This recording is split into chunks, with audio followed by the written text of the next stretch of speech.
शब्द रूप याद करने की ट्रिक कैसे याद करें और कैसे याद रख सकें। तो आप कॉपी पेन लेकर के बैठ जाइए, चैनल को सब्सक्राइब कर दीजिए, शेयर कर दीजिए 10वीं के विद्यार्थियों के साथ जिनसे उनका लाभ हो सके। देखते हैं शब्द रूप। देखिए, पिछली वीडियो में हमने याद किए थे एक वचन के रूप। अब हम देखते हैं कि कैसे इनको याद रख सके, ट्रिक क्या है। तो सबसे पहले तो इनके पीछे चिन्हों पर ध्यान दीजिए। इसमें विसर्ग लगा है, तो विसर्ग इसमें अधिकांश में जहाँ मूल शब्द है राम, तो राम के बाद अगर विसर्ग है तो हमेशा समझ लीजिए अकारांत पुल्लिंग में प्रथम व्यक्ति एक वचन होगा। द्वितीय में मूल शब्द के बाद अगर माँ हलंत है, कोई भी शब्द रूप हो, चाहे स्त्रीलिंग का हो, बालिका तो बालिकाम, लता तो लताम, बुद्धि तो बुद्धिम, व्यजनम तो व्यजनम, फलम जलम, सब में द्वितीय व्यक्ति एक वचन होता है। ये ध्यान रखना है, जिसके पीछे मूल शब्द में माँ हलंत लगा स्त्रीलिंग और पुल्लिंग में। नपुंसक लिंग में दो जगह होगा, प्रथमा और द्वितीय में एक जैसा मिलेगा आपको। तो ये ध्यान रखना है कि माँ हलंत हमेशा द्वितीय व्यक्ति एक वचन में आएगा मूल शब्द के बाद। लतायाम भी बनेगा, लेकिन वहाँ याम है, लता के बाद याम मिलेगा सप्तमी एक वचन में। बालिका याम मिलेगा, लेकिन यहाँ पर क्या मिलेगा, द्वितीय एक वचन मिलेगा। दूसरा जो तृतीय व्यक्ति में है उसमें हमेशा एन एण। अब एण णा कहाँ लगता है और एन कहाँ लगता है। तो एन जो तृतीय व्यक्ति एक वचन में है, णा वहाँ आएगा जिस शब्द में रा हो, शा षटकोण वाला हो, या फिर ऋषि के री हो। ऐसे शब्दों में तृतीय व्यक्ति के एक वचन में णा होता है और षष्ठी व्यक्ति के बहुवचन में णा होता है, स्त्रीलिंग में पुल्लिंग में अधिकांश शब्दों में। और बाकी के जो नपुंसकलिंग शब्द होते हैं, जैसे कि फल के रूप हैं, तो फलम फले फला नहीं बनता है, लेकिन गृहम गृह घृणाणी, पत्रम पत्रे पत्राणी, जो प्रथमा का बहुवचन और द्वितीय का बहुवचन में भी आ जाता है। तो चार जगह नपुंसकलिंग में होते हैं। तो इस प्रकार से अपन एन और ए तृतीय व्यक्ति एक वचन में होता है। इसके बाद अगर हम देखें कि तृतीय व्यक्ति में और कौन से शब्द होते हैं, तो एन और एण एक की मात्रा होगी ना। या भी होता है, ये कहाँ होता है, जैसे लतया, बद्या, कक्षया, भाषया, तो या हो जाता है यहाँ पर तृतीय एक वचन में। हरि और साधु के रूप जो होते हैं इकारांत वाले, तो इकारांत रूपों में क्या होता है, ना होगा तृतीया में, या फिर णा होगा। तो ये इतनी चीज़ें आपको तृतीय व्यक्ति में देखने को मिलेंगी। जैसे ऋकारांत रूप आता है तो उसमें क्या लिखता है, पित्रा, मात्रा, भ्रात्रा, तो उसमें तृतीय व्यक्ति में रा के साथ आ मिलेगा। तो इस प्रकार से तृतीय व्यक्ति एक वचन के अपन रूप याद रख सकते हैं। बस चिन्ह पीछे का याद रखना है, बाकी के शब्द रूपों में सब में एक जैसे चलते हैं।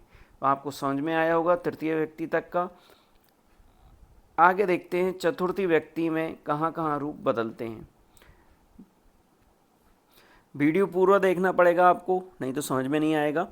चतुर्थी व्यक्ति में जैसे रामाय बालक में बालकाय, मोहनाय, श्यामाय, तो अकारांत पुल्लिंग में तो आय आएगा, लेकिन हर प्रकार के जो इकारांत, इकारांत, स्त्रीलिंग, पुल्लिंग, नपुंसकलिंग रूप होते हैं उनमें बदलता जाता है। लेकिन नपुंसकलिंग में एक बहुत अच्छी बात क्या है कि प्रथमा द्वितीय तो एक जैसी बनती है, लेकिन तृतीया से लेकर के जितने भी रूप बनेंगे वो राम की तरह, बालक की तरह रूप बनते हैं। तो नपुंसकलिंग में सिर्फ अपन को प्रथमा द्वितीय याद करनी है, तो वो तो दिक्कत नहीं है। लेकिन स्त्रीलिंग के रूप में क्या होता है, जैसे लता का रूप है, तो यहाँ चतुर्थी में क्या बनेगा, लता यई। इसी के नीचे देखो, हम दिखा देते हैं आपको, रमा के रूप दी तो रमा यई। यहाँ क्या हुआ, यहाँ रमा यई बनेगा, लता यई, बालिका यई, ठीक है, रमा यह। अब अपन को जैसे एक प्रश्न आता है 10वीं के नमः वाला, कि नमः के योग में चतुर्थी व्यक्ति होती है, तो श्री गुरुवे नमः, इस प्रकार के रूप बनते हैं। साधुवे, तो साधु का चतुर्थी व्यक्ति में साधुवे बनता है, तो ऐसे गुरु का गुरुवे बनता है।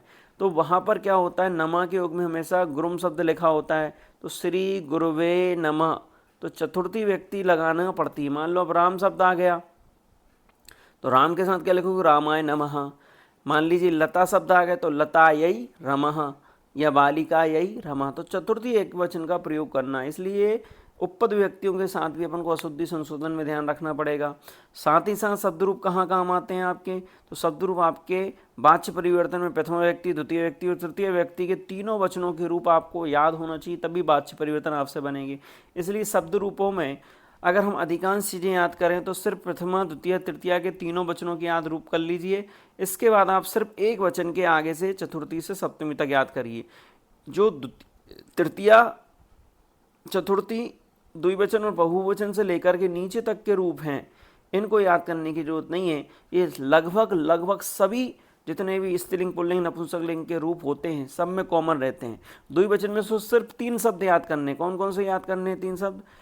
रामऊ, रामऊ एक साथ बनता है प्रथम द्वितीय में हमेशा।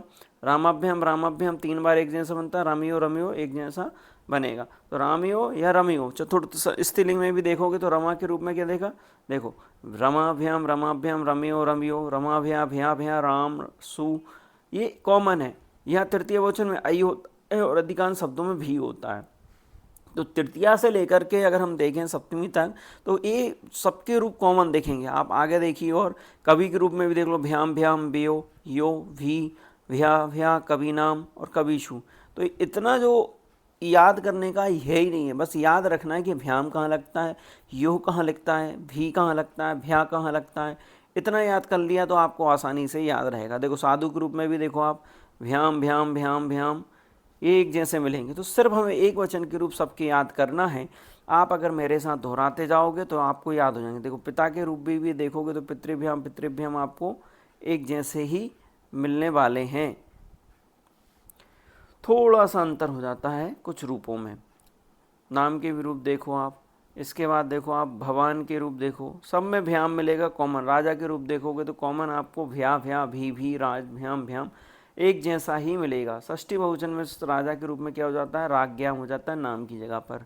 तो ये ध्यान रखना है कि क्या बदल रहा है कहाँ पर। तो ऐसे अस्मत् युष्मत् के रूप तो आपको पूरे याद करना पड़ेंगे, क्योंकि सर्वनाम से वाच्य परिवर्तन में भी और अशुद्धि संशोधन में भी प्रश्न पूछा जाएगा। इसकी चर्चा अपन अगली वीडियो में करेंगे। तो आपको इतना समझ में आ गया होगा।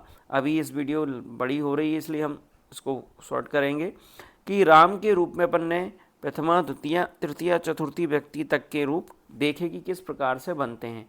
अगली वीडियो में हम इसकी और जानकारी के साथ आपको मिलेंगे शब्द रूपों के साथ।